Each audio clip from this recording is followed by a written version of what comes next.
Muito boa tarde, né? Agora começamos ao meio-dia, né? Então já é boa tarde. Eu tenho a honra hoje de receber o professor Ulisses Machado, uma figura assim super conhecida na área de segurança da informação, um advogado com muitos anos de experiência, consultor jurídico do SERPRO. Então, uma pessoa que realmente dispensa apresentações por toda a experiência, é uma pessoa que já esteve como consultor jurídico, já esteve como CISO e hoje trabalha na adequação de privacidade, né, como consultor na adequação de privacidade do próprio SERPRO. E é uma pessoa que eu tive o prazer de tê-lo nas nossas turmas para enriquecer, né, as turmas, tanto sim, do EXIM como do CIPT. Foi uma turma pequena, inclusive, onde a gente estudou mais a fundo, né, os modelos do Calo e da Nissendahl, né, da Ellen.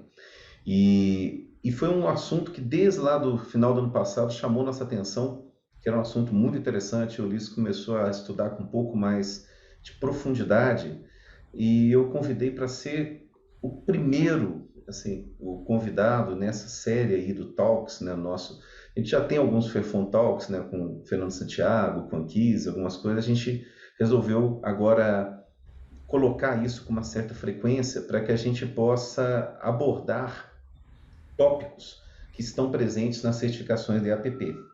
Então, os modelos do Calo e da Nissenbaum são modelos que estão muito fortes, né? São estudados mais a fundo dentro do CIPT, mas que também aparecem dentro do CIPM consequentemente dentro da certificação CDPO, né, BR. Então, eu passo a palavra, né? Tenho a honra de passar a palavra e para o Ulisses até preparou algum material para a gente dar uma olhada hoje, para a gente tirar algumas dúvidas, conversar e explicar o que são esses modelos. Ulisses, por favor.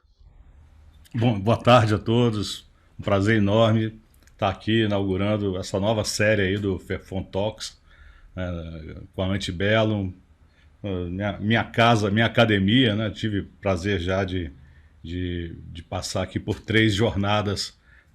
Você citou o CIPT e o EXIM, mas também o CIPM agora dentro do CDPO BR. Também estive aqui com vocês, aprendendo junto, com alegria imensa, sobretudo.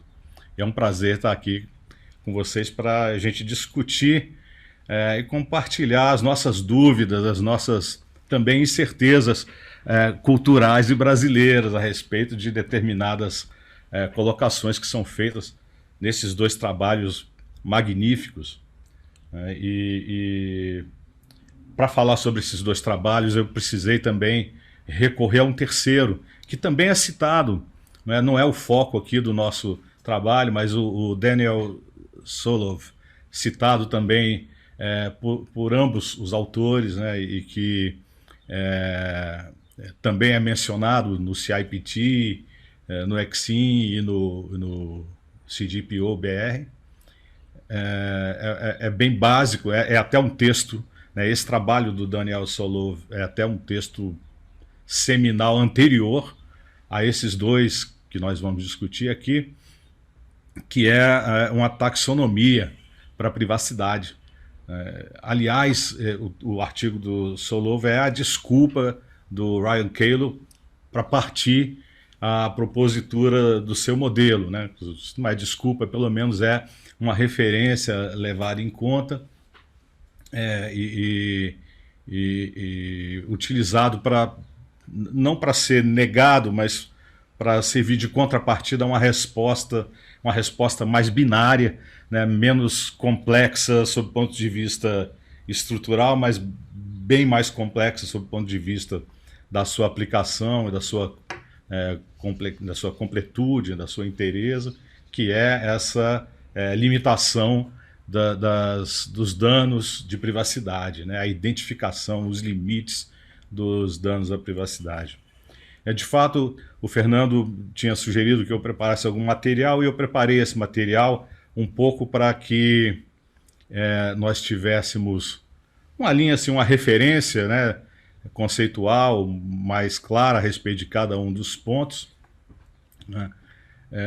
Mas como eu vou passar rapidamente por esse material, porque, como diz o próprio Ryan Calo, fazendo uma brincadeira com o ditado original, né, o poder corrompe, mas o PowerPoint corrompe absolutamente. Então, vou passar rapidamente por essas imagens que eu selecionei para a gente falar.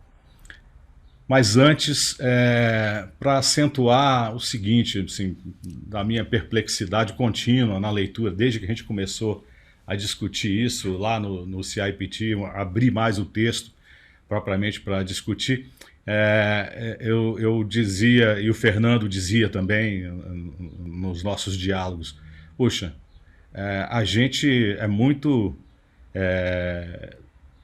embebedado pela força do modelo europeu, em função do ECSIM, em função do GDPR, em função da diretiva, ou do que quer que seja, e a gente pensa que pela dispersão legislativa, né, político-legislativa e geopolítica do modelo norte-americano, incluindo aí o Canadá, né, nesse conjunto, esse modelo seria bem mais o original, né, o europeu seria bem mais estruturado, né, e bem mais completo.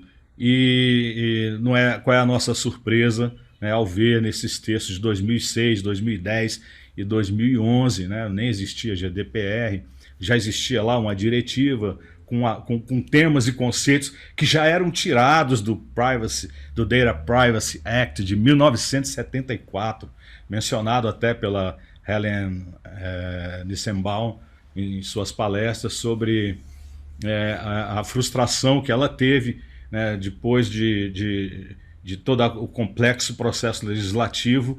A montanha pariu um rato, quer dizer, o resultado final foi uma legislação que abrange apenas a administração pública, né, e não, mas independentemente disso, a complexidade do sistema legislativo americano é intensa, né, e é bem conduzida na linha da proteção ao consumidor, né, a privacidade está muito bem tratada e alicerçada ali nas decisões do Federal Trade Commission e nas legislações estaduais. O Ryan Calo, inclusive, no seu artigo, menciona que quase todo estado, à exceção de um ou outro, tem uma lei que determina a comunicação ao titular de qualquer incidente havido, e a autoridade também, a exemplo do que acontece no GDPR e na nossa própria legislação aqui, a LGPD.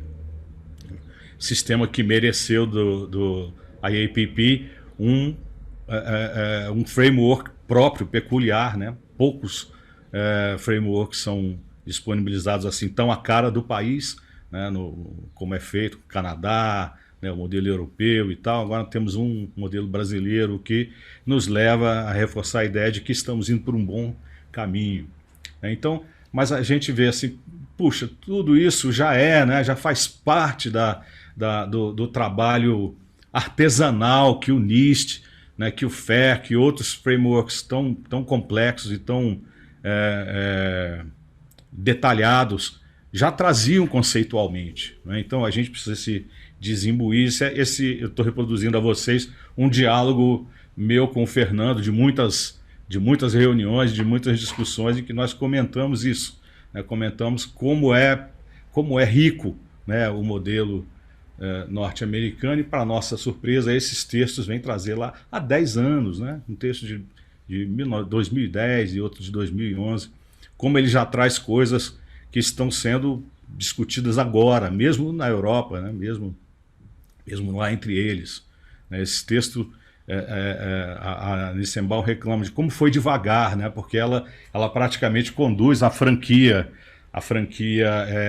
integridade contextual, né? Então, a integridade contextual em sistemas online, integridade contextual na educação e tudo, ela vem conduzindo aí a franquia, com muita coerência, de forma muito sistêmica. Já o Calo, não, o Calo é um cara que teve esse episódio e tal, tem um envolvimento com privacidade e proteção de dados, mas ele hoje é um cara ligado à robótica, ligado à inteligência artificial, e inclusive a exemplo do filósofo Habermas, tem tido a militância não só acadêmica, mas também profissional, né, e tem envidado aí esforços no sentido de construir uma agência que trate, né, de robótica e de ver promulgada uma lei nesse sentido também, que trate os aspectos de inteligência artificial e de robótica, que tem tudo a ver, naturalmente, com privacidade e proteção de dados. Então, é uma carreira não tão focada dentro de um projeto de pesquisa, como é o caso da Nissenbaum, mas é também muito importante. E resvalando aqui, incidentalmente, mas com não menos dignidade, com não menos valor, vamos dar uma pincelada no trabalho do Daniel Solove a respeito da sua proposta de taxonomia à privacidade. Então, vou fazer esse compartilhamento aqui rapidamente para a gente dar uma passada nesse conteúdo. Aproveitando aqui, antes de começar, é interessante que isso são apresentado como modelo de risco, junto com o FAIR. O FAIR é um assunto que eu vou tratar numa outra conversa, porque o FAIR é fantástico, é um modelo assim, de análise de risco semi-quantitativo. Assim, é o santo graal da gente, a gente conseguir um modelo de análise de risco que você consiga transformar o risco em valores. E o FAIR, a proposta dele é essa. Mas você fala assim, e esses dois modelos, eles são focados numa parte do risco. A gente coloca risco é igual probabilidade vezes impacto, né? Então, esses modelos, por que eles estão em risco? Porque eles tentam medir o impacto, exatamente, né? De acordo com as dimensões aí que foram propostas, né, pelo Calo e pela Nissenbaum. Então, isso aí, quando parece com a gente com risco, eles têm um foco muito legal nisso, porque às vezes é muito difícil a gente entender o que é um impacto para o titular de um determinado vazamento ou da destruição de um dado. Então, só fazendo essa chamada aí até para situar, né, quem está entrando agora. Ou da sensação de estar sendo observado, né, ou da sua perplexidade com determinados instrumentos de poder que estão fora do seu controle, né, e todos eles ambos endereçam esses aspectos aí ao seu estilo, né, à sua maneira. Mas, Fernando, foi interessante você começar a falar sobre isso e sobre o posicionamento de ambos ali junto ao FAIR, né? Eu, para falar a verdade, quando comecei a ler, eu até, nos dois casos, corri lá no final para ver como é que era a conclusão, olhei nos capítulos, nas sessões subsequentes, né? São dois trabalhos completamente diferentes, né? Completamente, um é um livro mesmo, né? E o outro é um artigo, né? Bastante seminal, bastante discutido, tal, mas procurei ver e tive dificuldade no início de entender por que dessa topologia, né? Essa topologia aqui no CIPT, o trabalho de ambos vem ser citado aqui depois de Privacy by Design, né? E dentro dos modelos de risco e privacidade, lá no CIPM, lá pelo módulo 8, né? Depois também de Privacy by Design, a gente vai ter ambos citados aqui dentro de modelos e frameworks de risco à privacidade, quando na verdade eles não endereçam exatamente risco em si mesmo, né? Eles não endereçam o problema de risco, e alguém pode dizer assim, pô, eu não estou vendo nada a respeito de gestão de risco nesses dois trabalhos. Essa perplexidade não deve assustar e não gera também nenhum conflito em relação a isso, porque bom, eu sou um homem de risco, né? Eu sou um homem que entende que governança pressupõe gestão por risco. Não existe fazer segurança sem gerir segurança por risco. não existe privacidade sem gestão por risco e, portanto, esses dois modelos por si só já estariam aí embutidos em qualquer tentativa de execução, né, que você fosse formular sobre ambos, né? Então, sim, até por esse aspecto genérico, mas na prática, ambos também endereçam formas, propostas de forma de agir. Eles não endereçam formas de agir propriamente ditas, e ambos, inclusive, dizem, o Caleb, por exemplo, ao final, menciona que assim, a gente não vai abrir para as duas possibilidades, né, para os dois modelos, o modelo de dano subjetivo e de dano objetivo, as várias possibilidades que pode haver em cada um deles. Esse é um trabalho prospectivo a ser feito adiante, mas é um modelo que pode endereçar de forma muito mais adequada cada uma dessas possibilidades. E a Nissenbaum anuncia mesmo, ela chama o seu trabalho de framework, né? Eu nunca tinha visto um autor chamar a sua proposta de framework, né? Os frameworks que a gente conhece normalmente são multi-autorais, né? São trabalhos até corporativos, são trabalhos até de referência bem coletiva mesmo e tal, mas ela endereça a sua proposta, né, como uma proposta de framework para tratar os problemas de privacidade de maneira geral. Então, essas duas topologias aqui, eles estarem dentro de risco, não entendo como sendo uma contradição, mas é preciso que a gente alerte, né, o leitor, o estudante, para que ele não se sinta frustrado no momento em que chegar no conteúdo mesmo desses dois trabalhos, não encontrar exatamente gestão por risco.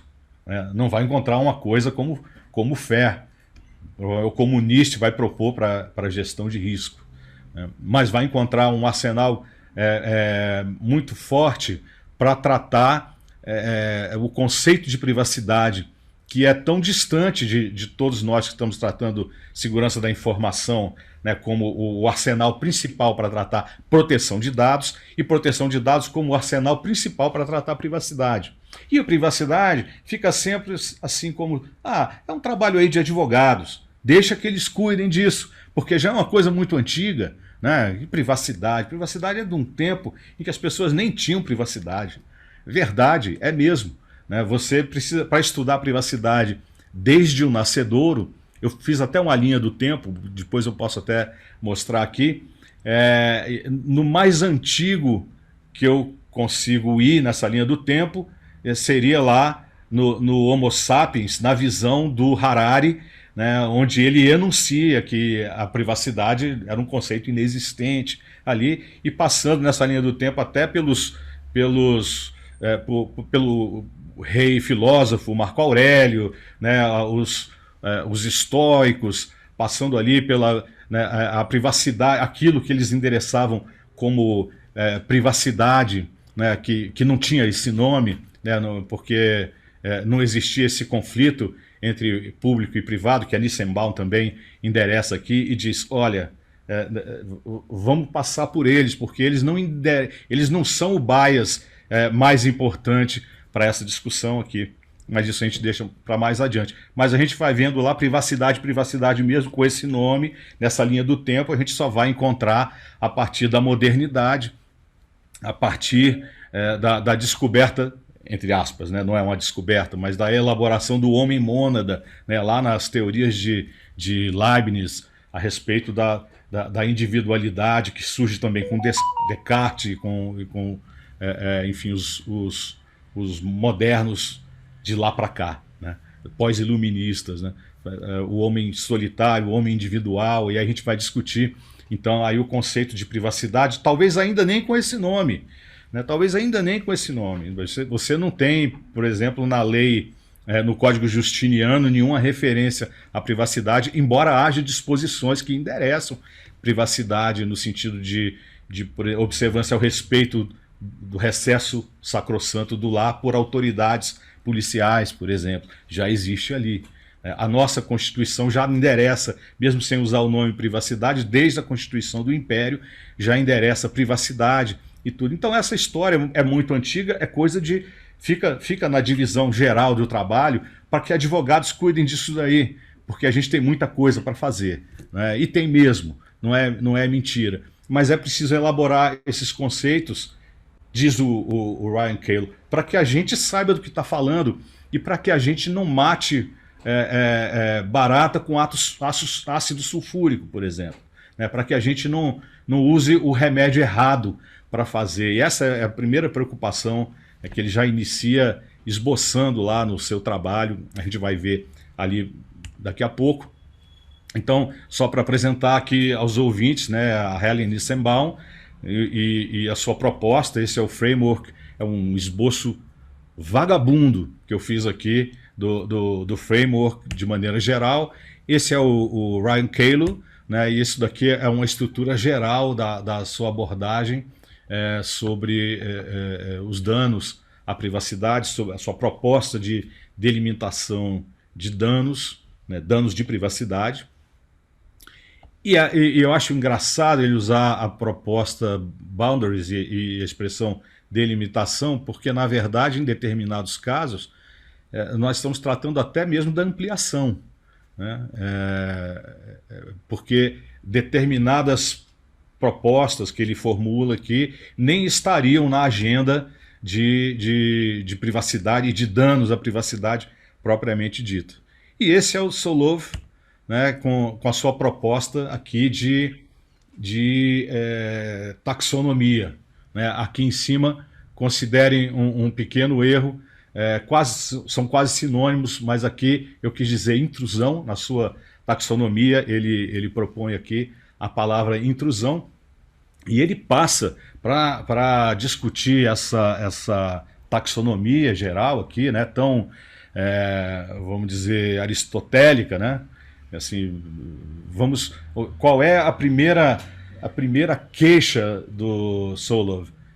É de que privacidade, essa coisa tão antiga, essa coisa tão mal definida, né, muitas vezes é qualquer coisa, e muitas vezes não é nada, né? A dificuldade de lidar com isso, e por isso ele propõe a taxonomia, que curiosamente não é uma taxonomia de privacidades, né, de exemplares de privacidade, não. É uma taxonomia dos problemas de privacidade. Portanto, ele usa aqui um proxy, né? Ele tenta abordar o conceito privacidade discutindo quais são os problemas que atacam, e acho essa uma abordagem muito interessante, já que é um conceito tão fugidio, já que é um conceito indominável, né, que escorrega entre os dedos.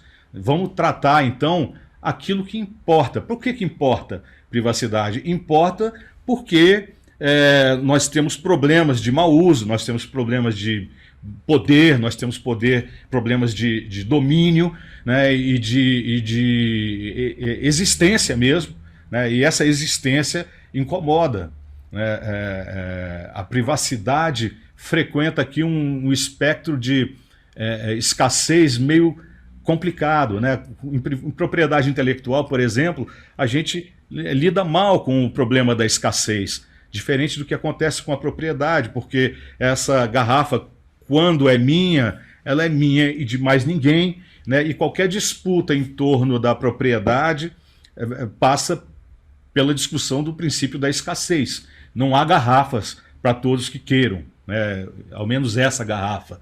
E, portanto, em propriedade intelectual a gente não tem isso, porque a propriedade intelectual ela trabalha com o difuso, ela trabalha com o intangível, ok, sem problema, mas privacidade oscila. Privacidade ora ataca o intangível, ora ataca a pecúnia, ora ataca dano físico, dano material propriamente dito, né, e dano moral, que também tem sido coisificado, né, tem sido quantificado por construções jurisprudenciais e legislativas já há muito tempo, né, já está até consolidado no nosso próprio ordenamento, não com a exuberância do sistema americano, né, mas nós temos aqui já bem definidas, né, as esferas de materialização do dano moral. E por falar em dano moral... Pois não. Não, só assim, eu vou colocar vou te fazer algumas perguntas até exatamente para a gente conduzir um pouquinho Uhum, essa parte aqui, começando pelo Solov, como você falou que uhum, ele foi inspiração, né, tanto é, pro Carlo quanto para Ellen. O que acontece? Essa questão da taxonomia, ela é muito legal e a gente vê ela mais a fundo no CIPT do que no CIPM. Né? A é, gente observa cada um desses itens. E eu lembro uma vez eu estava lendo um livro sobre design. uhum, Eu sou aquele leitor contumaz, né? Eu leio de tudo. Leio absolutamente. Então eu estava lendo um livro sobre design que no começo do livro o autor fala o seguinte: a gente precisa dar nome às coisas para tangibilizar, para poder organizar a nossa mente. É como colocar fotos no álbum, né? Aquelas figurinhas. Então ela fala assim: eu li sobre um IP, eu estava lendo um livro falando, não, um IP, um lindo IP com flores amarelas, tal. Ele falou assim: eu acho que eu nunca vi um IP. Eu procurei na internet, eu olhei lá um IP, falei assim: olha, não estou lembrado de um IP não. A pessoa, depois de fazer isso, a autora, né, saiu na rua, viu que na esquina da casa dela tinha um IP. Mas como ela não sabia o nome daquilo, ela nunca identificou e nunca assim, materializou aquilo como IP. Daí ela começou a andar no caminho do trabalho, ela viu outro IP e outro IP e outro, e nunca mais, assim, ela começou é como se os IPs tivessem nascido, apesar do momento que ela deu um nome para aquilo. Ela começou a diferenciar os IPs das outras árvores, que até então tudo era árvore. Daí ela começou a diferenciar os IPs das outras árvores a partir do momento que ela dá um nome. claro. E esse trabalho do Solov eu acho muito interessante, porque assim, ele pega as dimensões, né, de invasão, né, de coleta, ou seja, o que que foi a primeira proposta do Solov, que você já bem falou, né? Então, o que você, primeiro, a gente tem que dar nome para tudo, igual a gente faz na segurança da informação também, a gente dá nome para as coisas para poder trabalhar nisso, evitar ou ajudar. Então, assim, essa E questão poder da se referenciar, taxonomia, né? referenciar, porque senão fica difícil. Você não sabe se você referenciou. Aqui ele pegou todos os elementos, né, assim, digamos assim, importantes aí da privacidade e referenciou. Né? Você vê ali as questões assim, começando por invasão, coleta, processamento e disseminação, e foi dando os nomes, tal, para que ali a gente pudesse efetivamente até mesmo assim, como que eu sei que eu esgotei a minha pesquisa sobre privacidade? Então essa taxonomia serve assim, bom, eu tenho que ver sobre os métodos de processamento, sobre as formas de disseminação, as formas de coleta e até mesmo classificar também, que é outra coisa importante, classificar as coisas. Ó, nós não estamos falando disso, nós estamos falando disso. Então, assim, eu achei muito legal assim essas construções que você fez aí, esse mapa mental, né? Eu acho que você passou rapidamente uma outra proposta assim de voltar para os outros, partindo dessa do Solov, falando um É, pouquinho para as pessoas que vão estudar no futuro. seria muito interessante. Vocês vão examinar, vendo o texto do Solov, que cada uma dessas categorias, ele frequentemente as relaciona umas com as outras. Né? Então, por exemplo, insegurança, ele relaciona muito a roubo de identidade. Ele começa a dizer, olha, o roubo de identidade e problemas desse tipo e outros, né, que são outras subcategorias ali dentro, eles levam para uma coisa que eu identifico como insegurança, um sentimento geral de insegurança. Né? Mas, muito da identificação vem de agregação, muito da interferência decisória, que é a interferência decisória do Estado propriamente dito na vida do indivíduo, também vem a partir da agregação de informação. Né? Também ali quando o judiciário norte-americano identifica casos de divulgação, né? Aquelas hipóteses em que a disseminação propriamente dita amplia, né? A acessibilidade aumenta o acesso à informação, aquilo nada mais é do que os efeitos maléficos da agregação também. Né? Nós colocamos, por exemplo, lá no SERPRO, sob a condução do nosso encarregado, lá, o André Sucupira, né? E o Glaucio Rosa e o Bazanella, que são colegas de trabalho, são gerentes lá também que conduzem, né? Quando nós definimos lá a avaliação de pertinência da realização de um DPIA, a gente levou em consideração, inclusive, se a atividade de alguma forma agrega bases diferentes.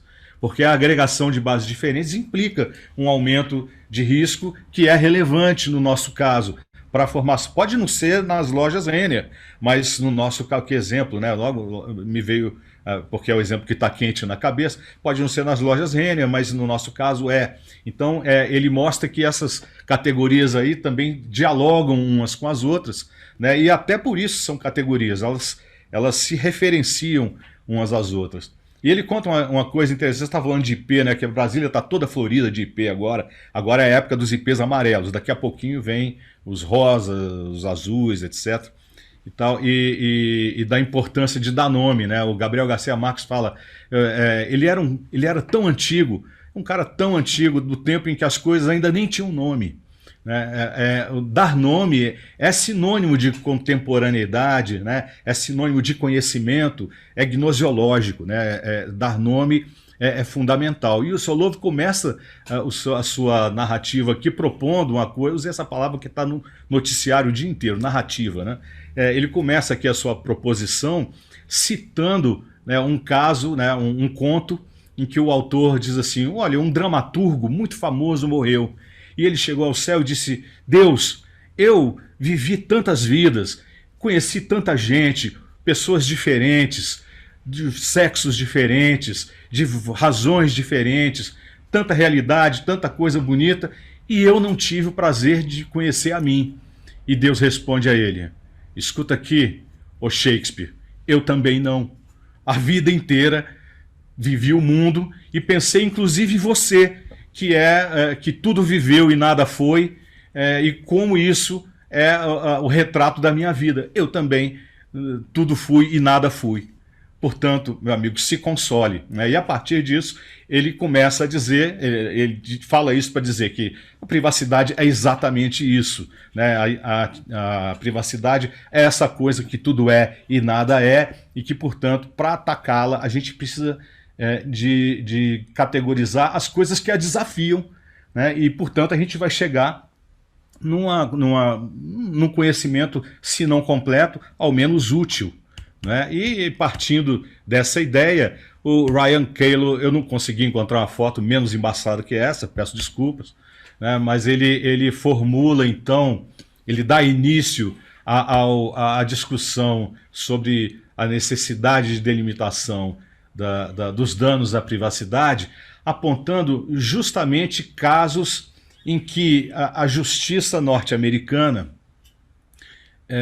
a pretexto de tratar um determinado tipo de dano, trata esse dano como se privacidade fosse.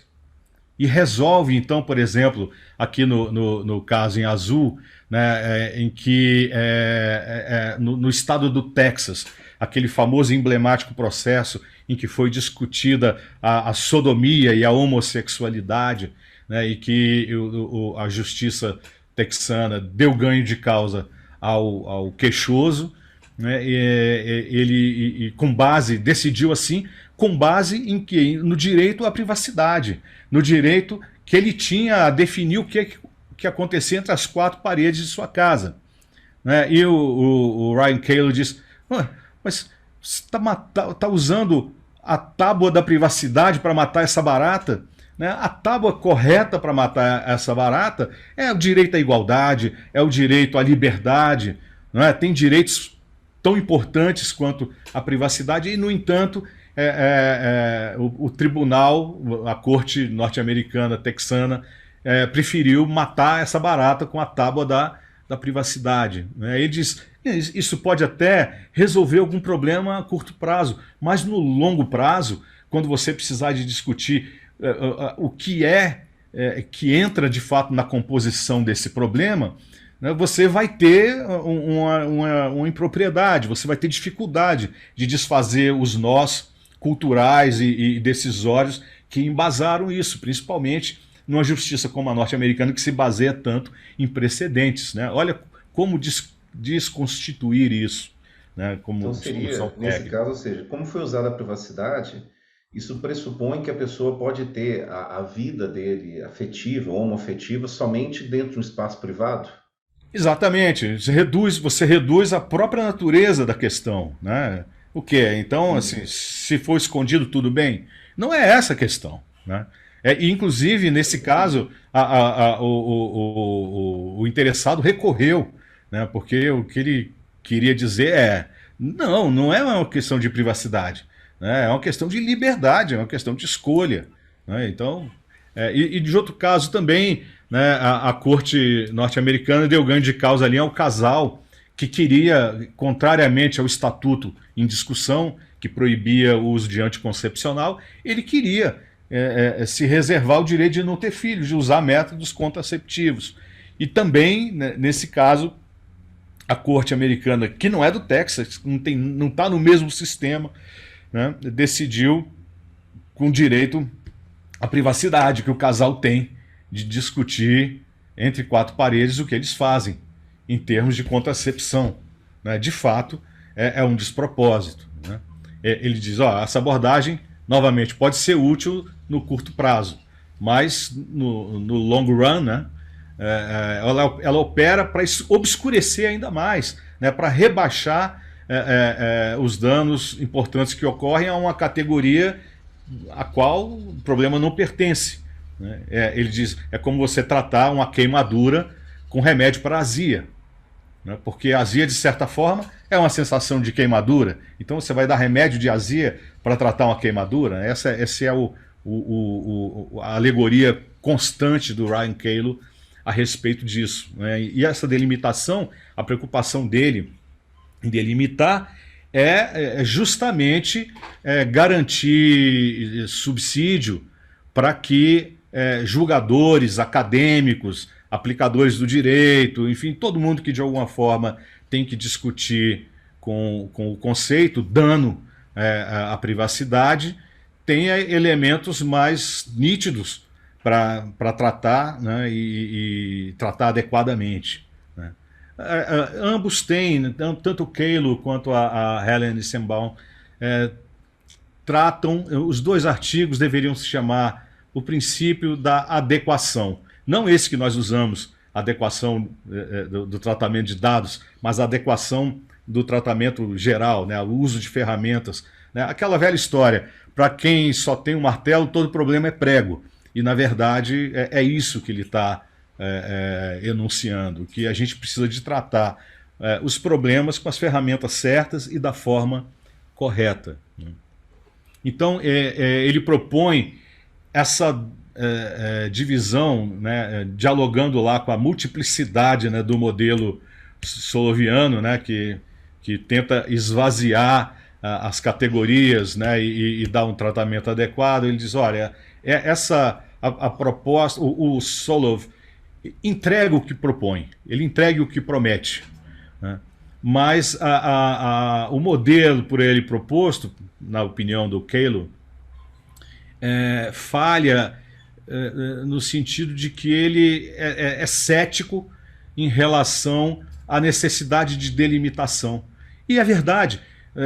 Você vai ver que quando ele faz a taxonomia, ele está constantemente enaltecendo e apontando o quanto cada uma das categorias tem a ver com a outra.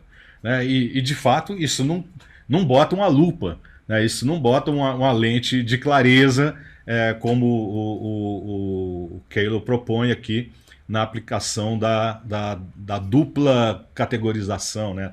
Do duplo modelo que ele propõe, de danos objetivos e de danos subjetivos, né? E de endereçar adequadamente essas duas categorias. Novamente, isso não tem nada a ver com a discussão que também é frequente aqui entre nós e que é de muita importância, a respeito de responsabilidade objetiva relacionada ao dano. Esse conceito é de outra dimensão, ele não passa por essa lógica aqui do Ryan Calo. Né? Responsabilidade objetiva no nosso ordenamento diz respeito àquela exceção dentre as responsabilidades, o modelo de responsabilidade subjetiva do Código Civil, em que o legislador diz, olha lá, em determinadas circunstâncias, é de se admitir que se houve um dano né? Se houve um ato ilícito e um dano resultante desse ato ilícito, não cabe ficar discutindo a existência de culpa.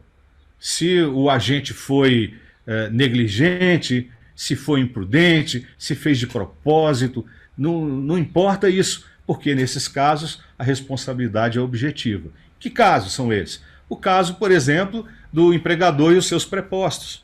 Eles agem em seu nome. Então você tem lá o dever, né, de vigilância, você tem o dever de acompanhamento, de supervisão, de orientação e, portanto, não se vai discutir a existência de culpa, né? Você que posteriormente, se quiser, atue regressivamente contra esses empregados se achar que eles descumpriram, a instrução foi dada e eles descumpriram de fato, né? Mas isso não vai ficar na conta da vítima. A vítima do dano não vai querer ver esse assunto discutido, né? Então é assim com o empregador e os seus prepostos, é assim com o pai e os menores e em diversas outras situações. É assim no caso do provedor e do consumidor, né? O provedor em relação ao consumidor. Ali tem esboçado no próprio Código do Consumidor, um viés de responsabilidade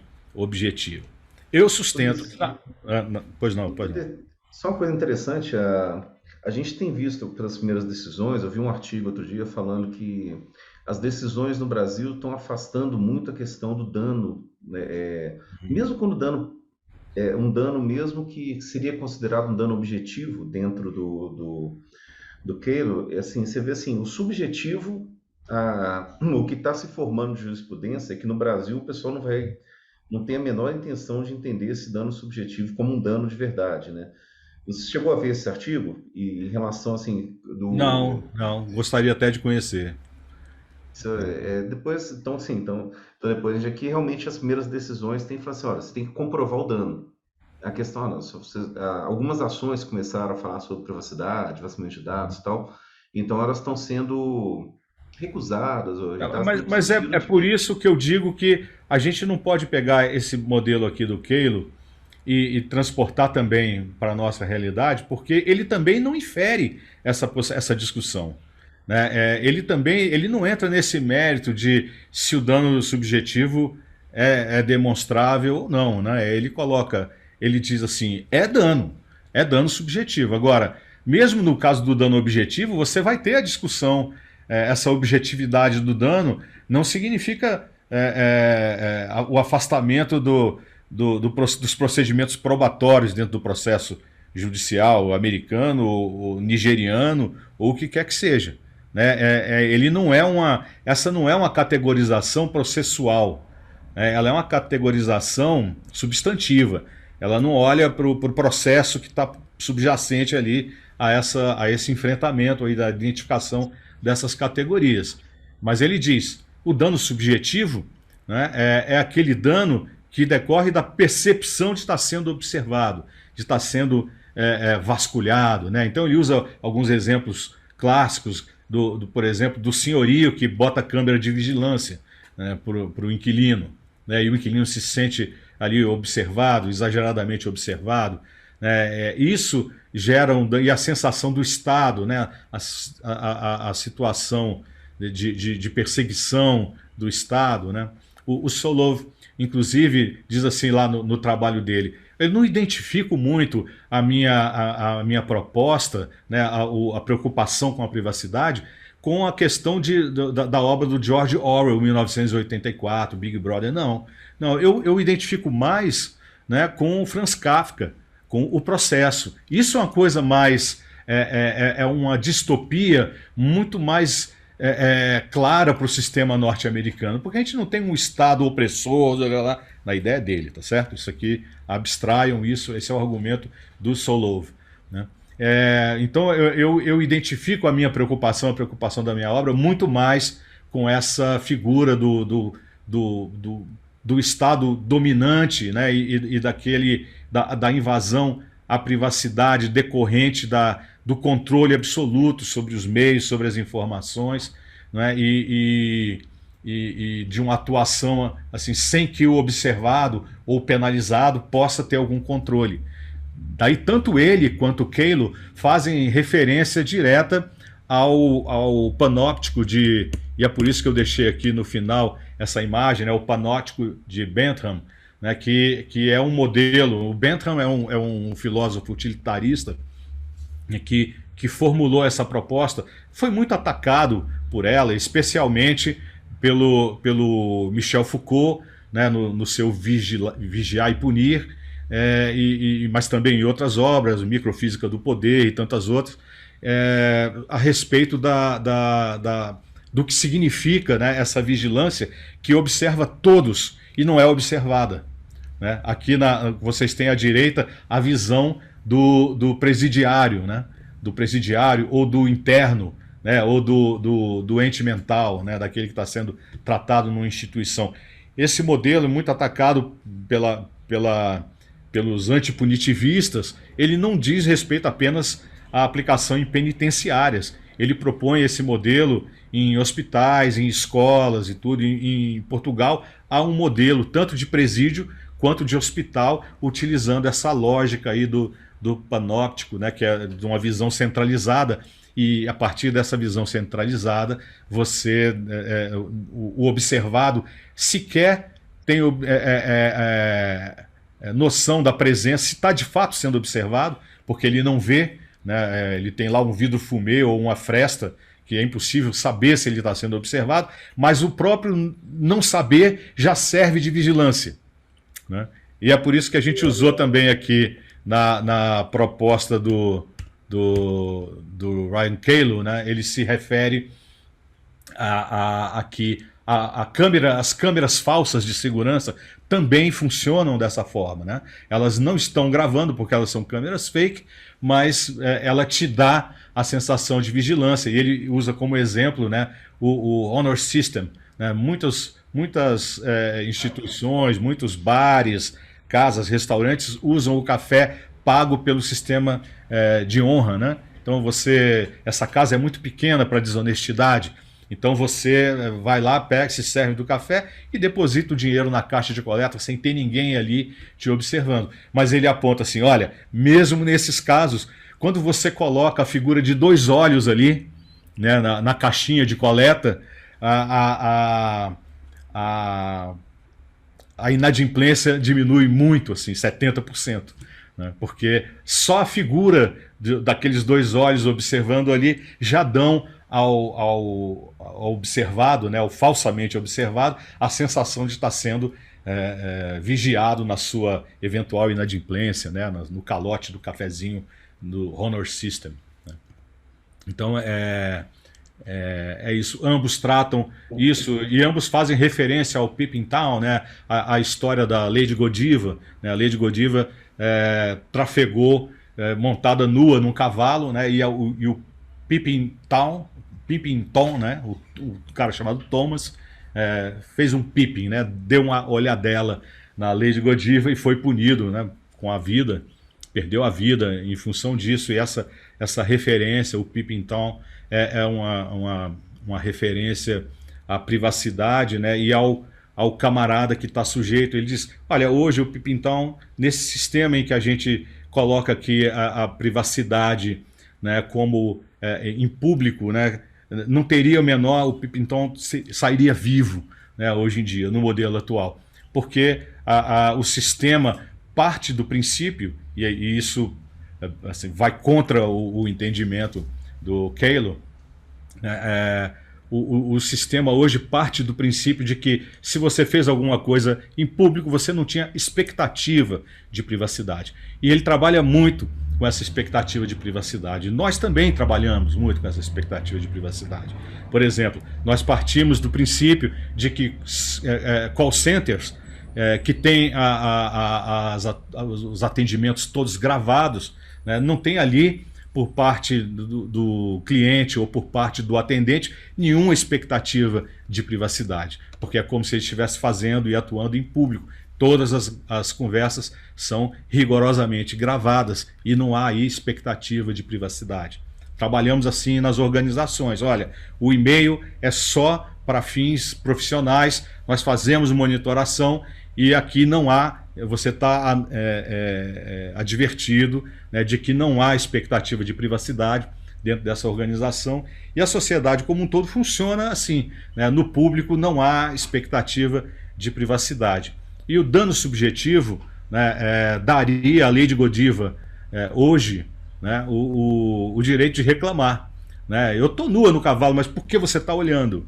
Né? O dano subjetivo, fazendo essa alegoria inversa, né, seria isso, né? A percepção de estar sendo indevidamente observado, né, a causação de ansiedade, né, o medo, o temor, isso em si é um dano subjetivo e não precisa nem que haja de fato a vigilância.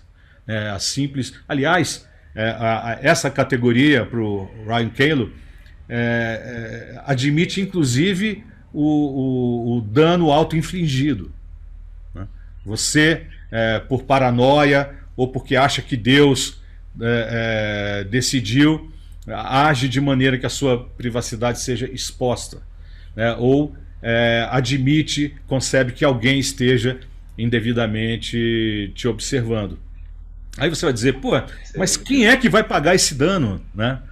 Não importa, isso é um dano conceitual, isso é uma forma, um instrumento que deve ser utilizado para você identificar o uso de ferramentas adequadas para discutir cada caso. Diga, Fernando. Eu sempre penso nesse dano subjetivo, como até mesmo essa questão, por exemplo, do senhorio. Se ele tiver câmeras falsas, ele pode desenvolver um sentimento de paranoia na pessoa, como você mesmo falou assim. O que é um dano auto-infligido pela paranoia, ou a pessoa fala assim, olha, a gente está aqui monitorando o tempo todo, tudo que acontecer aqui, então você tem que manter. Então a pessoa começar a se sentir perseguido, né? Você falou, até lembrei daquela música do próprio Raul Seixas, né? Paranoia, não sei se você conhece, que ele fala, Deus está em todo lugar, olhando tudo que eu faço, e ele começa a ficar paranoico com essa sensação. E é mais ou menos a questão também dos 5 centavos lá, né? Que assim, a própria conduta, né? Muita gente baseia a conduta a sua conduta ética, a sua conduta moral na questão de que existe um ser que está sempre observando qualquer coisa errada que ele fizer. E que se ele fizer alguma coisa errada, ele vai para o inferno. Se você pensar bem, é um estado de vigilância nisso, né? Colocando. Mas, Ulisses, eu queria que a gente tivesse um tempinho ainda para falar sobre a Ellen, porque claro, eu acho interessante, a gente, assim, são 5 prumas, ela acho que é um dos modelos mais interessantes, assim, quer dizer, é mais simples até, mas a gente analisar assim, a questão da expectativa sua de privacidade, né? Assim, de diferentes expectativas para diferentes tratamentos, diferentes dados, diferentes coisas. Isso eu acho muito importante, porque às vezes essas pessoas... Isso é um momento, é o que a gente está vivendo muito. As pessoas não estão considerando a expectativa de privacidade que você tem em situações diferentes na hora de falar sobre um dano, né, de privacidade. Verdade. A Helen, ela é uma mulher muito interessante, né? É uma figura forte, bonita. Ela estabelece essa proposta aí do framework dela em 4 pilares principais. Esses 4 pilares partem de um primeiro, né? Ela diz assim, o que é a minha proposta de integridade contextual? O que eu tenho visto é que a sociedade, de modo geral, a comunidade de privacidade, né, o New York Times, quando fez recentemente lá em 2007, sei lá, um trabalho sobre danos à privacidade, todos eles endereçam uma sensação de que a autodeterminação informativa e o controle que o titular pode ter sobre os seus dados é o modelo, é a motriz da existência do nosso modelo de privacidade. Né? E eu discordo disso. Isso não é assim. O que eu estou dizendo é que a integridade contextual representa a aceitação pacífica, né, no sistema como um todo, de outras possibilidades de tratamento que não passam pelo seu consentimento, não passam nem pelo seu conhecimento. Né? E isso tem aceitabilidade. Né? Isso é aceitável. porque o sistema como um todo precisa funcionar assim. Então, o modelo, o framework, ele não valoriza a restrição do fluxo, ele valoriza a adoção de fluxo adequado. Ele não valoriza o não tratamento de determinados tipos de dados, mas o tratamento de determinados tipos de dados da forma adequada. Ele não valoriza pelo ator inadequado, o bloqueio do acesso ao autor. Ele valoriza a adoção de medidas e o acesso, etc., pelo autor adequado, ou pelo modo, pelo princípio de transmissão que se relaciona com os FIPS, né? Os FIPS são esses princípios de transmissão adequados, né? São os que estão ali funcionando, e a partir daquilo que é moralmente aceitável, daquilo que está dentro das expectativas da sociedade e dentro dos propósitos, dos valores sociais. É assim que ela coloca, e ela diz assim, eu me lembrei muito de você, Fernando, que ela usou um exemplo do RIPA. Né? Ela diz, olha, no RIPA, por exemplo, está definido ali, né? Quando eu falo norma, muita gente diz assim, norma o quê? Né? Norma para nós aqui da biologia é uma coisa completamente diferente. Norma o quê? Ela diz, não, norma, regulamento, socialmente aceito, efetivo, funcionando. Né? O Data Privacy Act, por exemplo, né? ou a lei da Califórnia, o que quer que seja, mas que funciona e é aceito de maneira geral. Essa aceitabilidade passa pela valoração, e eu não estou dizendo que ela é absoluta, ela admite novas formas que venham a discutir o que essas normas dizem e que vão ser endereçadas porque tratam de forma mais adequada. Mas também, como eu disse, lá como o Ryan Calo, né, ela usa muito o conceito de adequação. Né, o que é o remédio certo para esse problema. Também está no cardápio da Nissenbaum, né? E ela diz, o exemplo do RIPA, né? Eu tinha citado. Ela diz assim, olha, pelo RIPA, uma instituição pode dar as notas do psiquiatra a respeito do paciente, desde que o psiquiatra autorize. Né? Essa é uma regra, ela diz, que está absolutamente em conformidade com a integridade contextual. Né? Isso diz a que veio.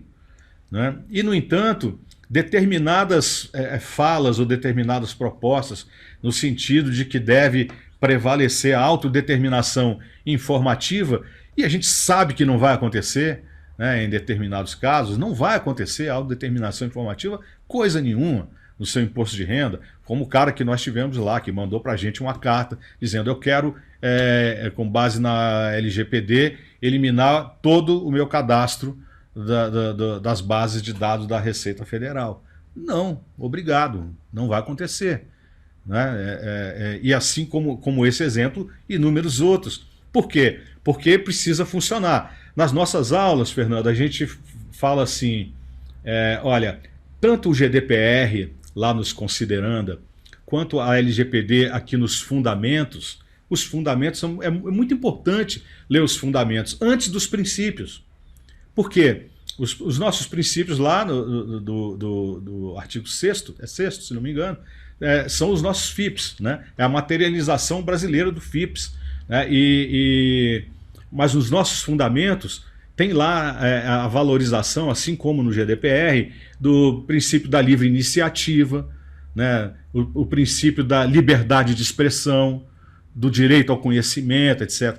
Tudo isso tem que dialogar de forma coerente, né? E é isso que significa a integridade contextual da Ellen Nissenbaum. A gente chama nas nossas aulas de princípio da ambivalência. Por quê? A lei não quer simplesmente que você proteja a privacidade do titular e o tratamento adequado. Ela quer também que a economia digital funcione, porque o próprio titular vai reclamar se não funcionar. O próprio titular quer que o seu tratamento ocorra. É isso que ela coloca, e essa adequação passa pela aceitação também do titular, né, da forma como ele quer que esse fluxo adequado, né, dialogue adequadamente com as normas sociais, não é? Que as expectativas, propósitos e metas da organização, que passe pelos 5 parâmetros que ela propõe aqui, né? São 3, na verdade, os atores, né? O tipo de informação e o princípio de transmissão, né? Como é que esse tipo de informação merece que forma de tratamento? Ela é um pouco reativa, essa ideia de dados sensíveis. Não, dados sensíveis o quê? Tem que tratar adequadamente, né? Independentemente do nome que você ponha. E isso é uma coisa problemática na nossa legislação, na legislação argentina, no GDPR também, né? Muita gente diz, cara, eu não posso aceitar que aqueles dados sensíveis do conceito da lei, do artigo 11º, que esses dados sensíveis sejam apenas esses. Tem coisa muito pior do que captura biométrica, né?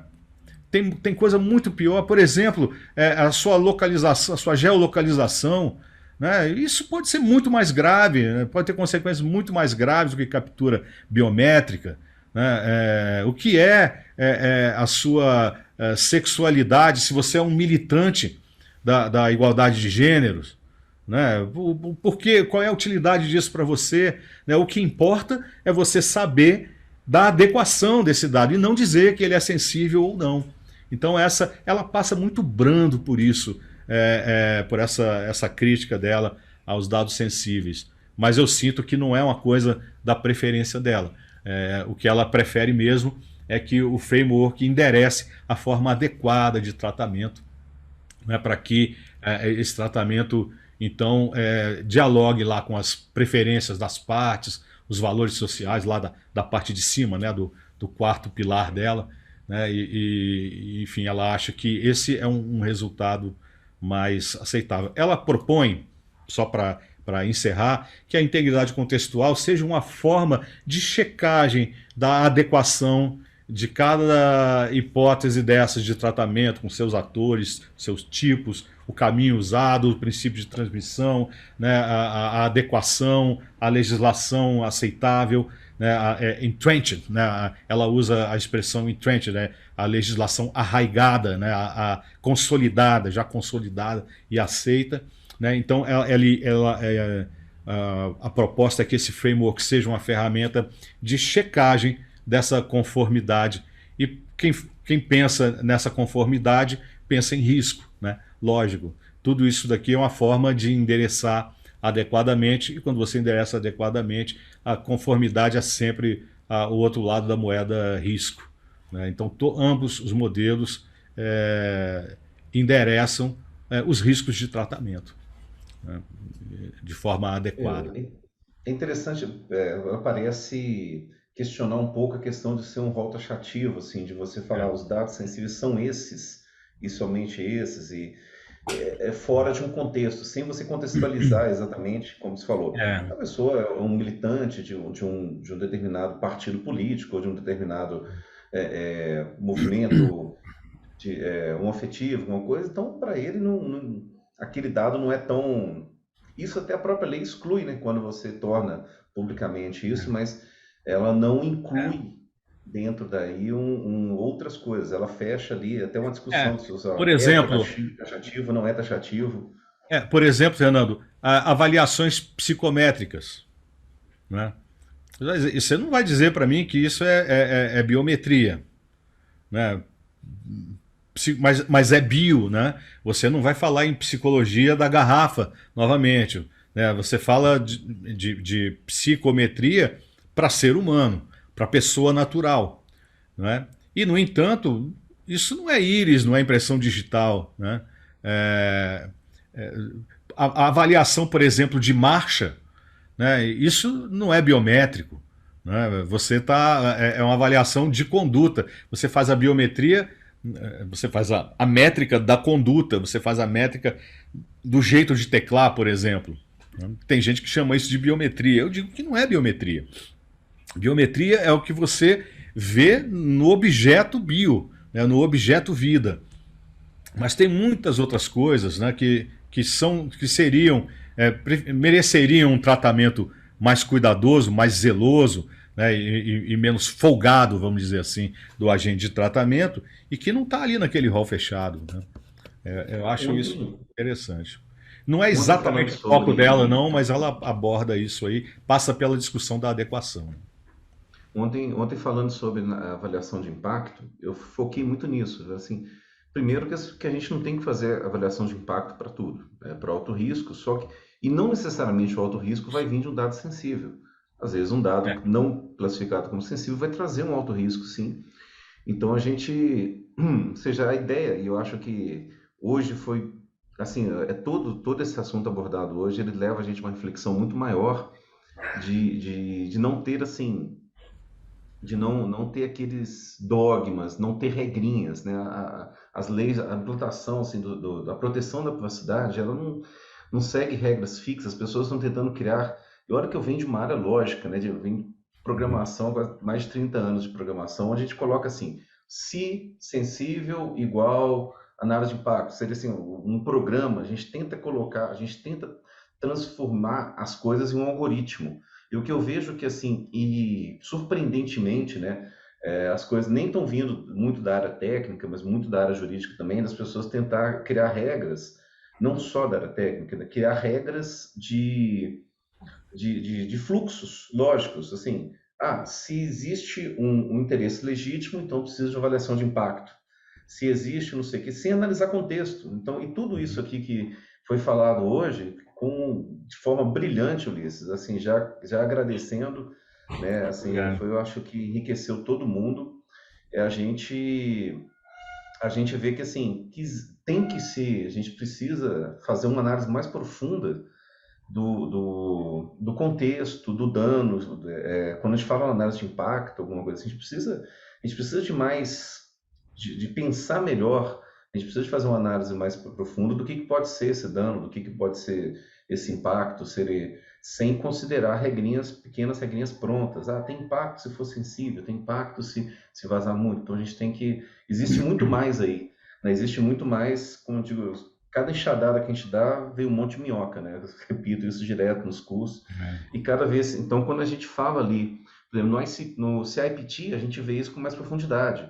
Mas no CIPM são duas linhas, falando sobre o Ryan Calo e nem fala, e o Molovo depois aparece na outra questão conceitual, mas assim, são coisas muito interessantes isso.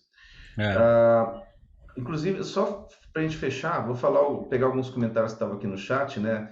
O Guilherme Marques, ele falou, assim, quando estava falando ainda do que ele falou exatamente sobre o focar, né?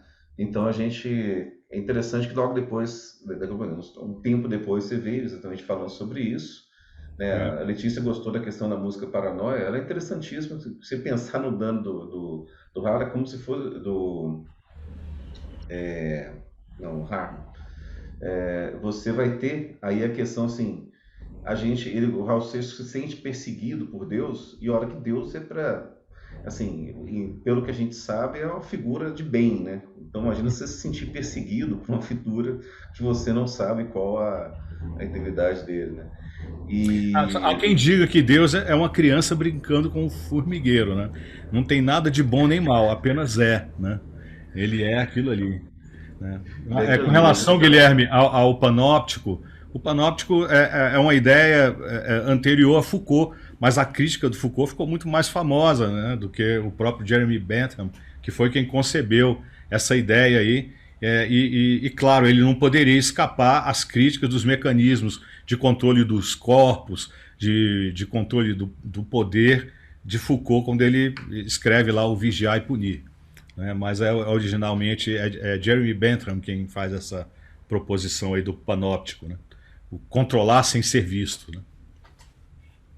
inclusive tem uma última pergunta do Guilherme também para você. Deixa eu ver aqui. Seria. VicaVision, Nodus VicaVision. Inclusive há até o case do Nodus, VicaVision. Até por isso citei a questão de equívoco. Não lembrava se era do mesmo o efeito. Ele está se referindo ao panóptico, o efeito É o panóptico lá. panóptico. É. É. Mas olha, Nodus e VicaVision, se você quiser explicar, eu não tenho conhecimento. Eu iria falar chutado, não tenho, não sei o que são, se é um livro, um personagem ou um episódio.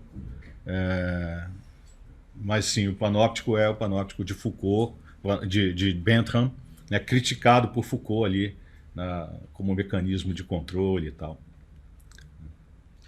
Eu também, em relação ao Nodes Fica Viso, eu também não, tava, não sei dizer método baseado de Paul Ekman. Realmente eu não. Ainda é algo Isso vai interessante ser para o a gente Paul trazer Ekman. para uma nova discussão. Opa, vamos discutir sobre isso aí. Vamos aprender e trazer ao fórum, né? A Ágora. Então, assim, então hoje eu digo por mim, né? Foi um começo de tarde de muito aprendizado, né? Eu acho que assim, eu quis começar essa série aí exatamente com você, Ulisses, que é um poço assim inesgotável aí de conhecimento que a gente Pô, vai. imagina. Espero que você volte. Espero assim a gente vai fazer a gente achar um assunto tão interessante quanto, né, e voltar aí a falar para que isso para que realmente a gente tenha essa oportunidade, né? A gente vai depois colocar isso aí, editar e colocar para que as pessoas que não conseguiram acompanhar tudo ou que não puderam entrar hoje, para que possa ver. E com certeza esse vídeo vai virar uma referência para as minhas aulas. Falar assim, gente, tudo que precisa ser falado já está num vídeo aqui. Nós tivemos aí Não uma imagina, sublime falta muita coisa. informação, né? Falta muita coisa, não. Falta, Tudo não, falta muito. Os artigos são duas obras muito grandes, né? Muito muito detalhadas, grande. né? Assim, tudo, assim, tudo o necessário nesse primeiro momento, até mesmo para o CIPT, para o CIPM, já está mais do que explanado ali. Então isso é muito interessante, realmente. A gente vai deixar isso aí à disposição, né, daqui a um tempo. E foi um prazer enorme, Eu que agradeço, sempre um Fernando, uma prazer. honra.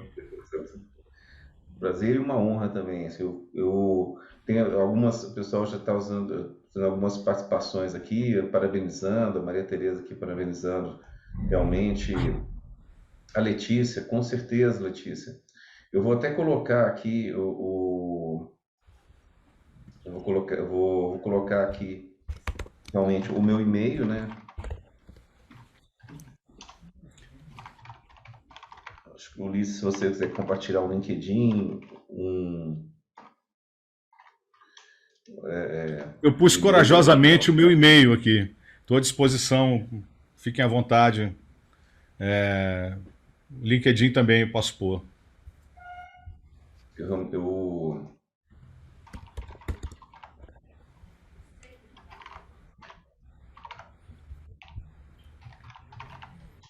Fernando, eu passo para você depois, que eu aqui eu já esgotei também meu tempo. Eu vou Tudo precisar bem. de Então a me despedir. gente mas tem aí o contato. E pessoal, muito obrigado pela participação aí. A gente pretende fazer aí todos por um tempo aí, pelo menos umas 3 vezes por semana, fazer um encontro desse para que a gente. E cada encontro a gente vai tocar em alguma coisa ali que acaba sendo interessante para o CIPM, nesse caso para o CIPT também, e não só, né, para a nossa carreira dentro da privacidade, para as certificações que a gente vai tirar no Exim também, elas têm um foco diferente, então, assim, a CDPSE do ISACA, são todas certificações que você vai se beneficiar, a gente está trazendo assuntos que vai beneficiar qualquer estudo em qualquer certificação. Muito obrigado, Ulisses. Muito obrigado a Muito todos que obrigado a todos. participaram. Obrigado, Fernando. Se vocês quiserem, vocês podem salvar o chat também. Eu acho que está aberto para todos os participantes, né, com todos os dados, todas as informações que foram colocadas. E por hoje a gente encerra. Boa tarde a Forte todos. abraço, Caseveira. Obrigado a todos. Um abraço e uma boa tarde.